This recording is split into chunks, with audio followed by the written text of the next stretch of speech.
Assalamualaikum warahmatullahi wabarakatuh. Perkenalkan, nama saya Ilham.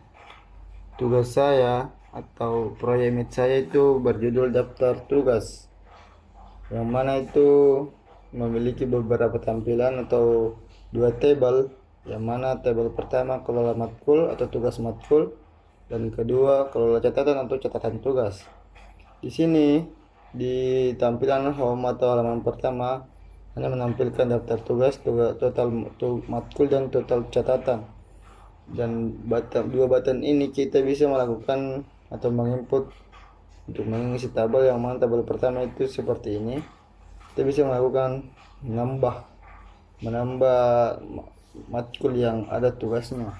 Contohnya A, B, C, simpan dan tambah lagi. Kita bisa QRT, simpan.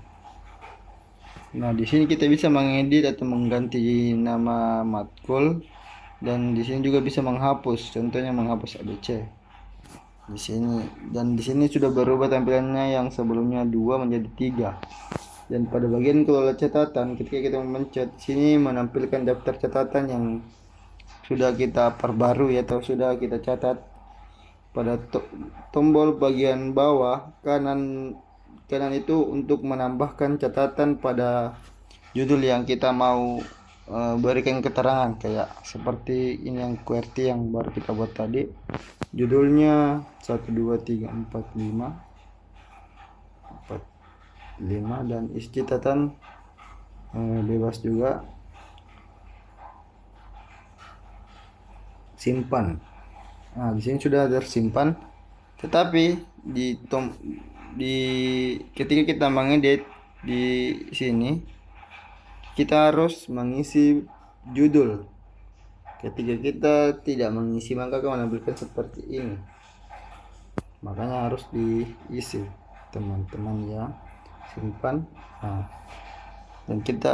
dan tombol hapusnya pun sama seperti sebelumnya, berfungsi untuk menghapus. Seperti kita menghapus ini, kita dan menambahkan kembali catatan sebelumnya.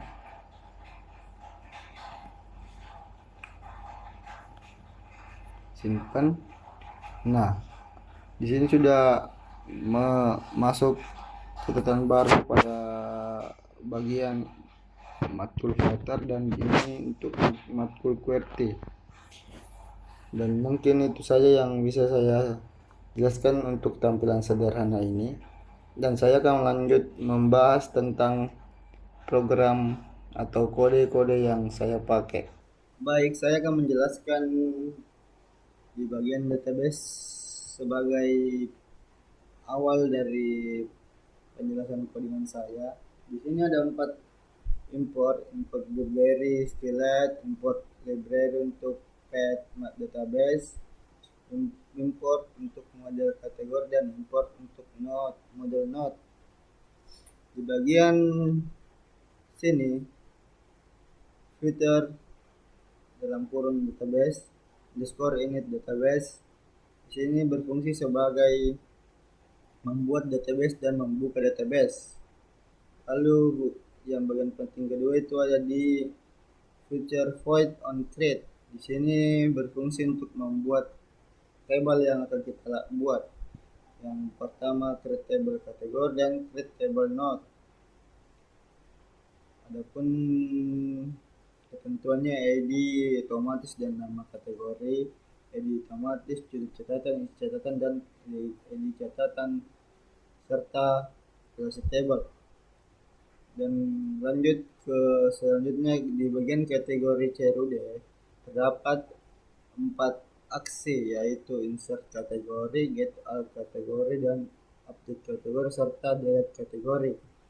Yang pertama, insert kategori itu untuk menambahkan tugas matkul, dan di get all kategori itu untuk mengambil semua tugas matkul yang akan dibaca dari database. Lalu di bagian update kategori, di sini untuk mengupdate berdasarkan yang kita mau, dan di sini juga ada delete untuk menghapus kategori. Dan di bagian notes CRUD ada beberapa juga fungsi, yaitu insert note, get all note, get note by kategori, update note, dan delete note. Di sini di bagian insert untuk menambah catatan tugas, dan di get all notes untuk mengambil semua catatan, dan get note by kategori itu untuk mengambil catatan berdasarkan matkul, tugas matkul. Dan di sini juga ada fungsi untuk where kategori ID untuk memfilter tugas matkul. Adapun yang dua ini sudah sama seperti yang tadi untuk mengupdate dan menghapus yang bagian yang kita mau. Dan yang terakhir itu ada tampilan get kategori count, menghitung jumlah tugas matkul dan menghitung jumlah catatan. Di sini itu menampilkan jumlah catatan dan menampilkan jumlah tugas matkul. Selanjutnya kita ke bagian model. Di bagian model itu terdapat dua file, yaitu kategori .dat dan not.dat. Di bagian kategori terdapat dua atribut, yaitu atribut ID dan name. ID untuk matkul dan name untuk nama tugas. Adapun to map dan from map. To map untuk mengubah objek menjadi map untuk database, dan from map itu untuk membaca map dari database dan lalu menjadi objek. Dan di bagian kedua not.dat itu untuk mempresentasikan struktur data catatan tugas. Di sini ada beberapa atribut. Yang pertama itu ID, lalu title, konten, dan kategori ID. To map dan di sini ada to map lagi. To map untuk menyimpan ke database, dan from map itu untuk mengambil data dari database. Oke, sekarang kita ke selanjutnya. Baik, pada bagian screen terdapat 5 file utama pada bagian ini, yaitu home, kategori list, not list, yang mana kategori list itu mewakili tampilan total tugas matkul, dan not list itu mewakili catatan tugas. Dan adapun add note screen dan add kategori di sini untuk mengedit atau melakukan tindakan edit atau delete, dan di edit note screen juga pun begitu. Yang pertama kita akan jelaskan itu, yang pertama adalah home screen. Home screen adalah tampilan utama aplikasi yang menampilkan halaman daftar tugas dan halaman tugas matkul dan catatan tugas, yang mana tampilan ini hanya menampilkan teks atau jumlah yang sudah diinput sebelumnya. Nah, yang menjadi pertanyaan selanjutnya itu adalah icon atau tombol yang bisa dipencet, yang mana itu yang dua. Yang pertama itu kelola matkul dan kelola catatan. Ketika kita melakukan tindakan kelola matkul,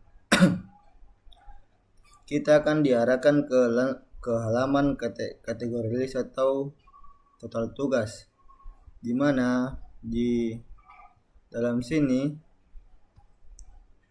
kita akan melihat tampilan dari daftar matkul yang sudah diinput, dan jika tidak ada yang diinput atau tidak ada terbaca dari database, maka akan menampilkan belum ada matkul. Tetapi jika ada, maka akan menampilkan dua button pada samping matkul, yang itu button pertama yang disebut button edit, dan yang kedua itu button delete. Adapun yang bagian bawah itu floating action button, share dua icon add, icon atau tambah. Ini akan membawa kita ke halaman untuk menginput tugas matkul yang kita mau input, dan akan ditampilkan kembali ke home screen dengan jumlah 1 atau tugas pertama. Adapun pada home screen kedua, yaitu kalkulator catatan atau note list, ketika kita melakukan tindakan mencet tombol kalkulator catatan, kita akan dipindahkan ke halaman note list atau kalkulator catatan. Pada bagian kalkulator catatan, kita akan melihat tampilan daftar catatan sama seperti yang di kategori list screen. Ketika tidak ada, maka menampilkan belum ada catatan. Tetapi jika sudah ada, maka dia akan menampilkan jumlah note dari database atau jumlah data yang ada di database. Pada bagian ini juga terdapat icon button yang pertama itu edit. Fungsinya untuk melakukan edit atau memperbarui yang kita ingin perbarui, dan ada juga button hapus ketika kita mau mendelete. Adapun tombol add itu berfungsi untuk mengganti juga tampilan atau isi dari judul tugas matkul yang kita input pada bagian kategori sebelumnya. Sama fungsinya, hampir sama seperti dengan edit. Ketika kita melakukan tindakan add, maka akan pada bagian ini, ketika kita melakukan tindakan add atau memencet tombol tambah di bawah kanan, maka akan melakukan tindakan seperti mengedit deskripsi, mengedit judul, ataupun bisa mengganti judul tugas matkul yang kita input pada kategori pertama pada tombol. Dan ketika kita melakukan edit manual, tepatnya di sebelah kanan judul yang kita input, ada pun tombol yang di sana akan menampilkan tambah catatan. Pada bagian edit note screen akan menampilkan buat matkul terlebih dahulu atau tambah catatan, daftar catatan, tambah catatan atau edit catatan. Lalu kita bisa melakukan tindakan yang pertama itu di sini direction count, input direction, label table matkul, input direction, terus validatornya itu validator titik 2 dalam kurung value titik sama dengan value sama 0, baru pilih matkul. Ini merupakan mewakili tampilan di sebelah kanan yang ada panah ke bawah. untuk melakukan pemilihan judul atau tugas matkul yang kita mau perbarui. Dan adapun di sini ketika kita mengganti judul, di sini harus diisi, karena jika di label teks judul tidak diisi maka akan muncul validasi wajib diisi, yang mana itu value dengan 0 baris pagar 2 value is empty. Ini adalah validasi judul. Adapun isi catatan sama seperti bagian judul atau lebih jelasnya di sini tidak wajib untuk kosong, tidak wajib untuk ada, bisa kosong atau terserah kita ya. Dan aksi terakhir itu ya adalah aksi simpan atau tombol simpan. Ini akan menyimpan kembali pembaruan data kita dari table 2 simpan ke database untuk ditampilkan kembali ke home screen, dan bisa kita lihat pada home screen nanti akan menampilkan dua poin, yaitu poin pertama tugas matkul 2 dan tugas matkul 1 dan catatan 1. Mungkin itu saja pada bagian screen ya teman-teman. Baik, pada bagian selanjutnya di bagian main Dart, seharusnya kita taruh tadi di depan ya,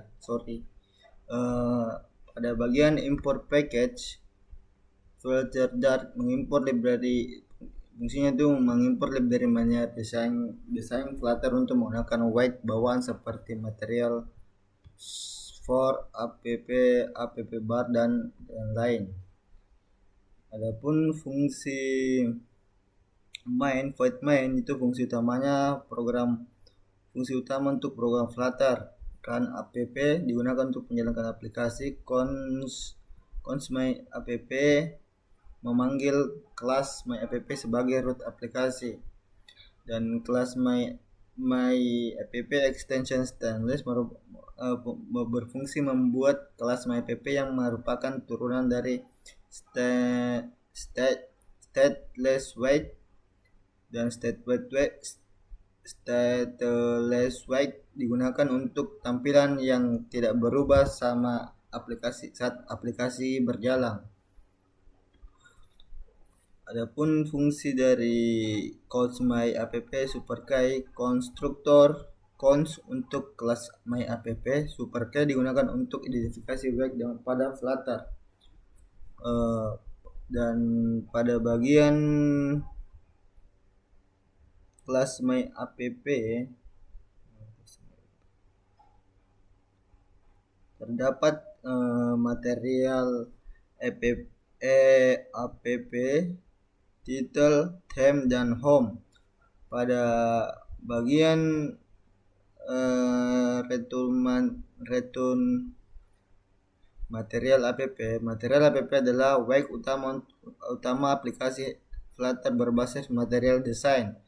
Title notes app menentukan judul aplikasi, yang mana judul aplikasi kita adalah daftar tugas, dan tema primary swatch color blue ini mengatur tema aplikasi, dan home screen menentukan halaman pertama yang ditampilkan saat aplikasi berjalan. Home screen yang diambil dari file home screen Dart pada penjelasan sebelumnya ya. Adapun bagian penting yang harus kita lakukan atau tambahkan pada page YAML pada bagian ini, Flutter SDK 2 Flutter menggunakan SDK bawaan, dan SQLite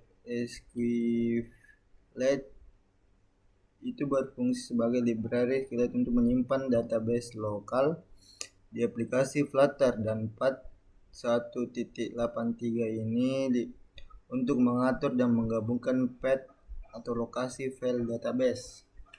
Dengan ini kita akan memperlihatkan kita akan melakukan beberapa perintah di terminal untuk melakukan finishing pada aplikasi ini dengan menggunakan Flutter pub get, lalu melakukan kembali Flutter run untuk melihat tampilan aplikasi pada halaman pertama sebelumnya. Atau mungkin itu saja dari saya. Dari yang kurangnya mohon dimaafkan. Assalamualaikum warahmatullahi wabarakatuh.